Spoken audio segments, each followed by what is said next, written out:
UTV news में स्वागत है आप सभी दर्शकों का। मैं आपके साथ मोहम्मद यूसुफ।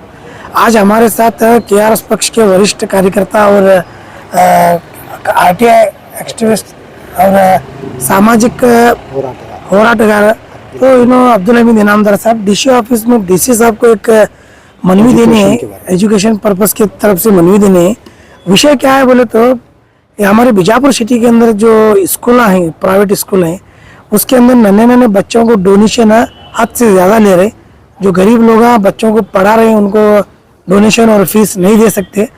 रही दूसरी बात है, ये जो नए बच्चे हैं, नया जनरेशन हमारे देश के भविष्य हैं और हमारे देश के भविष्य को जिन्हों क्या भी सहूलत नहीं करे, तो ये पर्पस पर हमारे अब्दुल हमीद इनामदार साहब डीसी साहब को मनवी देने हैं। तो इनका क्या है विषय साहब, क्या है हमारा? अस्सलाम वालेकुम, यूटीवी का शुक्रिया। आज आपने क्या मन किया, हर एक 6 साल से लेकर 16 साल तक के बच्चे के लिए एजुकेशन क्या है, उसका फंडामेंटल राइट्स है, उसे फ्री में मिलना बोलता है।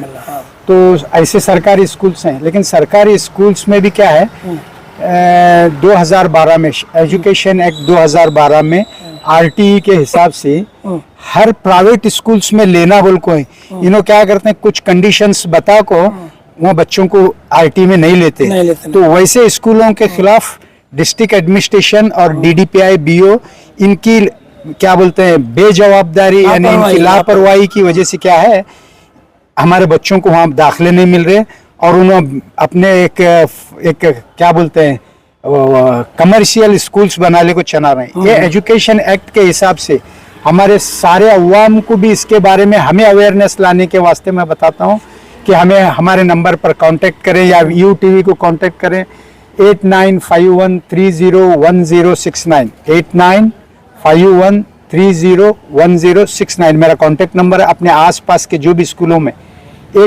स्कूलों को बुक्स नहीं बेचना, सॉक्स यानी कोई भी तरह कमर्शियल नहीं करना, उन स्कूलों पे कार्रवाई होगी।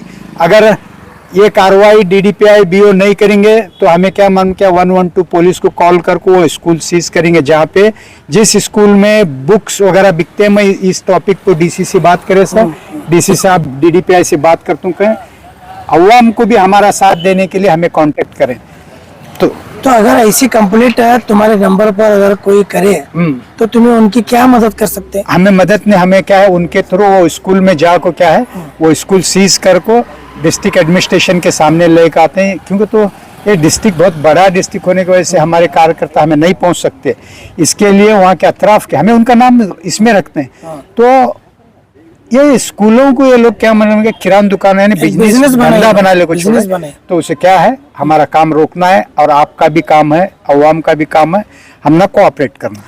ऐसे बीजापुर सिटी में प्राइवेट स्कूल बहुत से हैं कि उन्होंने गवर्नमेंट स्कूल में एजुकेशन अच्छी नहीं मिलती है, बोल को प्राइवेट स्कूल में बच्चा को एडमिशन कराते हैं। तो इस हिसाब से अगर देखा जाए तो बीजापुर सिटी में है प्राइवेट स्कूल एक माफिया चला है क्या? एक माफिया के टाइप है। प्राइवेट माफिया ने इसे गवर्नमेंट के डीडीपीआई बीओ इसे गवर्नमेंट को कंडम करने के वास्ते इसमें गवर्नमेंट का भी हाथ है। तो क्यों अगर को बोलेगा तो इनको स्कूल्स बंद कर को प्राइवेटाइजेशन को ये देना, तो ये जितने भी राजकारण यानी पॉलिटिशियंस हैं उनके दोनों और उनके क्या बोलते हैं वही लोग हैं। बड़े बड़े स्कूल्स हमारे एमबी पाटिल साहब हैं, बसनगौड़ा हैं, शिवानंद पाटिल हैं, ये एजुकेशन क्यों करते, इनके बड़े बड़े प्राइवेटाइजेशन की वजह से गवर्नमेंट के स्कूल्स को बनने नहीं देते। तो क्या है, इसे कंडम करना चाहते हैं। तो क्या हमारा बोलने का पेरेंट्स का मतलब, हमें पेरेंट्स को बता रहे हैं। तो ये लोगों के ख्याल में यह है कि भाई एक रेपुटेड और एक अच्छी स्कूल में ही पढ़ने से हमारा बच्चा ऐसा बनता है।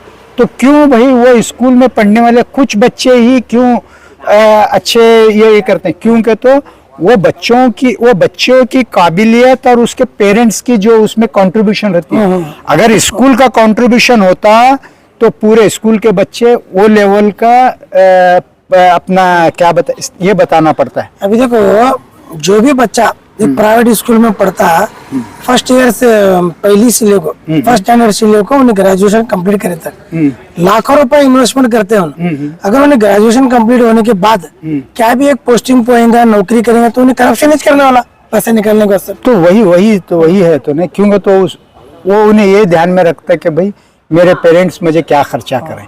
तो गवर्नमेंट क्या है मालूम है क्या, अब उसके वास्ते थोड़े बहुत पेरेंट्स भी जिम्मेदार हैं। वो लोगों को देखो क्या वो लोग क्या समझते हैं कि भाई गवर्नमेंट स्कूल में क्या, गवर्नमेंट स्कूल में डॉक्टर इंजीनियर्स नहीं बने। नहीं बने। और यहाँ जो है तो क्या मालूम है क्या, जो प्राइवेट स्कूल्स में टीचर है नहीं, उनकी वो ये नहीं है, जितने गवर्नमेंट स्कूल के टीचर्स को वेल ट्रेंड है, उनको ट्रेनिंग देते हैं बाकायदा एक बच्चे को किस तरह से पढ़ाना। ये क्या है, मैं क्या पीयूसी ये वो पढ़ का इस बच्चों को एलकेजी यूकेजी लेने के वास्ते उन्होंने घर में बैठ को क्या करना, एक ये कर रहे हैं। वो लोगों को क्या करते हैं, उन्होंने ट्रेनिंग देते हैं कि भाई तू बच्चे को ऐसा पढ़ा। अभी ये कहीं ना कहीं ये हमारे कर्नाटक राज्य सरकार की भी गलती दिख रही है कि हमें 100% सरकार की लापरवाही। कई स्कूलों में जाकर विजिट करे, गवर्नमेंट स्कूलों में एक क्लास के अंदर 3-3 4-4 क्लास चलाते हैं ना। तो वही बता रहे हैं, गवर्नमेंट की ही लापरवाही है। और ये जो डीडीपीआई और बीओ क्या मालूम है क्या, इनका काम सिर्फ प्राइवेट स्कूलों को परमिशन देना, जेब में पैसे डालना। दूसरा, गवर्नमेंट टीचर्स स्कूल को जा रहे हैं नहीं जा रहे, वहाँ बच्चे क्या है, एक दिन भी स्पॉट इंस्पेक्शन को ये लोग जाते नहीं। तो क्या मालूम है क्या, उल्टा उनसे पैसे ले को ना वहाँ के एक बायोमेट्रिक फॉलो होता, ना ये तरह के काम में खुद इन्वॉल्वमेंट। डिस्ट्रिक्ट एडमिशन उनका भी कर्तव्य है, फर्ज बनता है कि विजिट करना ना। तो विजिट करना है। तो उनको क्या है मालूम है क्या, हमें समाज की तीसरी आंख, और आप भी समाज के क्या है एक ये है। तो ये चल रहा है, मीडिया का भी काम है कि डिस्ट्रिक्ट एडमिनिस्ट्रेशन की नजर में लाना इस, जब तक आप उन लोगों के ना, क्योंकि इतनी बड़ी डिस्ट्रिक्ट में किस समस्या के बारे में वो लोग। तुम्हें डीसी साहब से मिले तो आश्वासन क्या मिला? आश्वासन बोले मैं डीडीपीआई को बुला को ये टॉपिक के वास्ते मैं डिस्कस करके एक्शन लेता हूँ। तो ये थे हमारे साथ केआरएस पक्ष के वरिष्ठ नेता अब्दुल हमीद इनामदार साहब। तो इन्होंने एक आंदोलन छेड़े के गवर्नमेंट स्कूल के अंदर है बच्चों को फ्री एजुकेशन मिला, और जो प्राइवेट स्कूल के अंदर बुक्स और शूज वगैरह बेचते हैं, ये नहीं बेचना है, इलीगल है। उनके ऊपर कानूनी कार्रवाई करने की इन्होंने तैयारी करें। अब देखना ये है कि कितने गवर्नमेंट स्कूल वाले इनकी बात सुन को अमल में लाते। तो देखते रहिए UTV news Vijaypur. Latest news updates के लिए YouTube एक्सप्रेस को सब्सक्राइब कीजिए, साथ में बेल आइकॉन को भी क्लिक कीजिए। साथ ही साथ लाइक, शेयर और कमेंट करना ना भूलिए।